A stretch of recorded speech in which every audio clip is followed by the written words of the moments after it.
अस्सलाम वालेकुम नाज़रीन, मैं हूं आपका मेज़बान बिलाल अहमद अब्बासी। आज फिर हाजिर हुए एक छोटे से व्लॉग के साथ। आज आपके साथ एक छोटी सी वीडियो शुरू करेंगे, लेकिन आज का जो टॉपिक है वो थोड़ा सा मुख्तलिफ है, थोड़ा सा डिफरेंट है। पंजाबी का एक शेर है, दुश्मन मरे तो खुशी न करिए, सजना भी मर जाना।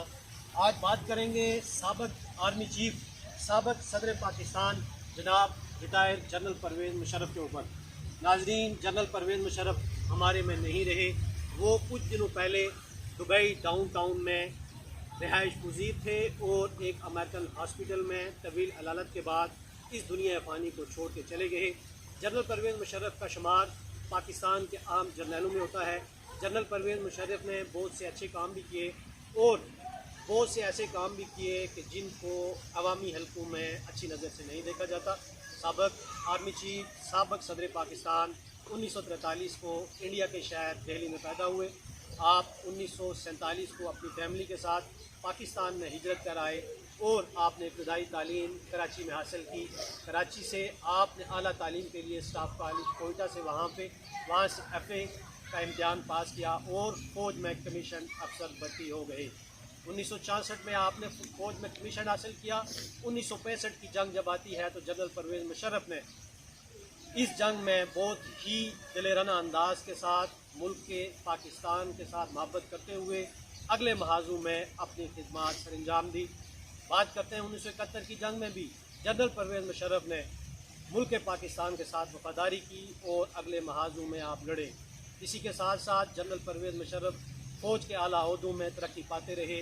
1998 में जब बात की जाती है कारगिल की जंग के ऊपर, तो कारगिल के महाज में भी साबिक़ chief of army staff general Pervez Musharraf ने बहुत सारे अपने दुश्मन मुल्क के इलाकों पे कब्ज़ा किया और पाकिस्तान को बहुत सारे इलाके फतह नसीब हुए। उस वक़्त के प्राइम मिनिस्टर मियां मोहम्मद नवाज शरीफ अक़वाम मुत्तहिदा UNO के आर्डर के मुताबिक सीज़ फायर का माहिदा तय पाया। वो इलाके जो पाकिस्तान ने दुश्मन मुल्क से हासिल किए थे वो वापस कर दिए गए और पाकिस्तान को जब फ़ौज वापस हुई तो पाकिस्तान की आर्मी को बहुत सारा नुकसान हुआ।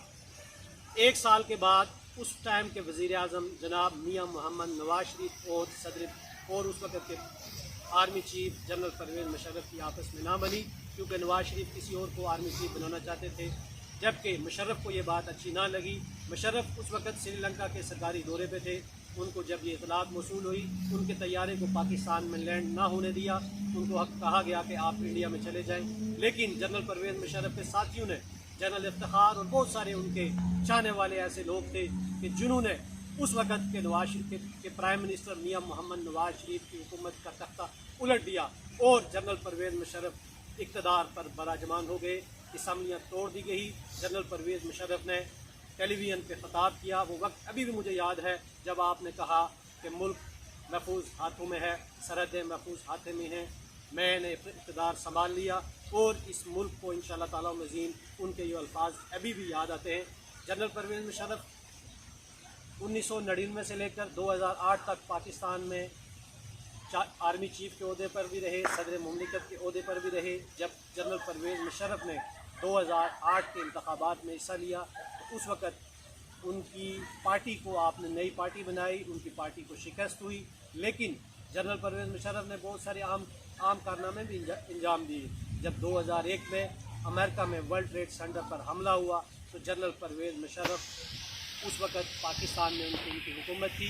अमेरिका ने पाकिस्तान की तरफ अपनी नज़र दौड़ाई और परवेज़ मुशर्रफ अमेरिका के इत्तेहादी बन गए और उन्होंने पाकिस्तान के हवाई अड्डे और पाकिस्तान का ज़मीनी रास्ता अमेरिका को दिया और अमेरिका के साथ दोस्ती का हाथ मिलाया, जो कि पाकिस्तान की सियासी हलकों में पाकिस्तान के लोगों में इसको अच्छी नज़र से ना देखा गया।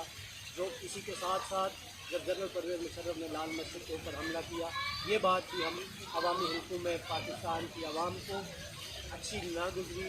कुछ चीज़ें ऐसी थी कि जो जनरल परवेज़ मुशर्रफ की बहुत ही बातें, उन परवेज़ मुशर्रफ के दौरे हुकूमत में मईशत, ये माना जाता है कि मईशत बहुत ऊपर थी, माशी लिहाज से पाकिस्तान बहुत आगे था, लेकिन ड्रोन हमले बहुत ज़्यादा थे। लाल मस्जिद का वाक़या, अमेरिका के साथ फ्रंट लाइन इत्तेहादी होना, ये चीज़ें अवामी हलकों में जोर पकड़ने लगी।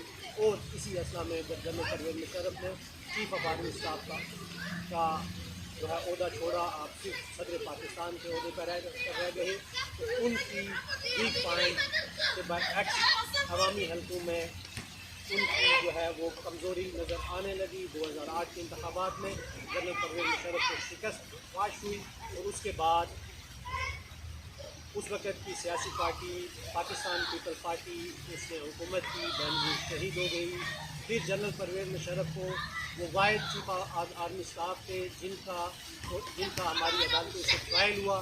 آپ کو آپ کے فارم ہاؤس بنی گالا میں وہاں پہ آپ کو جو ہے نا نظر بند کیا گیا۔ یہ وہ واحد فوجی جرنیل ہیں جن کا جو ہے وہ ٹرائل کیا گیا، لیکن جنرل پرویز مشرف محب وطن تھے، کچھ ایسے کام بھی ان سے ہوئے جو ملکی مفادات میں نہیں تھے، لیکن کچھ چیزیں ایسی بھی ہیں کہ انہوں نے اپنے ملک اور وطن کے لیے بہت ہی، جن کو آج بھی جو ہے نا عوامی حلقوں میں پذیرائی حاصل ہے۔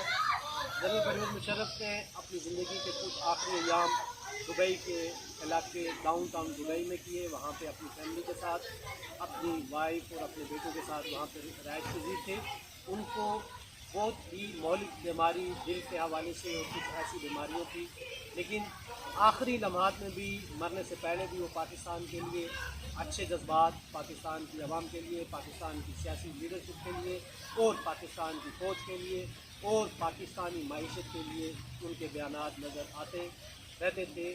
کچھ ایسے جرنیل بھی ہیں کہ جو ملک کو چھوڑ کے چلے جاتے ہیں، لیکن وہ منظر عام پر نہیں آتے، جبکہ جنرل پرویز مشرف مرتے دم تک وہ اپنے خیالات کا اظہار کرتے تھے۔ کئی دفعہ ان کی ویڈیوز ہم نے دیکھی۔ ہماری یہی دعا ہے کہ جنرل پرویز مشرف کو اللہ پاک جنت میں اعلیٰ مقام عطا فرمائے، اور ان سے جو غلطیاں ہوئیں اللہ ان کو معاف فرمائے، اور اگر جو غلطیاں ان سے ہوئی ہمارے حکمرانوں کو بھی ان سے سبق حاصل کرنا چاہیے۔ ویڈیو کو لازمی لائک کیجیے گا، شیئر کیجیے گا اور کمنٹ کیجیے گا۔ اللہ نگہبان۔ اسی کے ساتھ آپ سے اجازت چاہتے ہیں بلال احمد عباسی ابوظہبی سے۔ پھر ملیں گے انشاءاللہ ایک نئی ویڈیو کے ساتھ۔ اللہ حافظ۔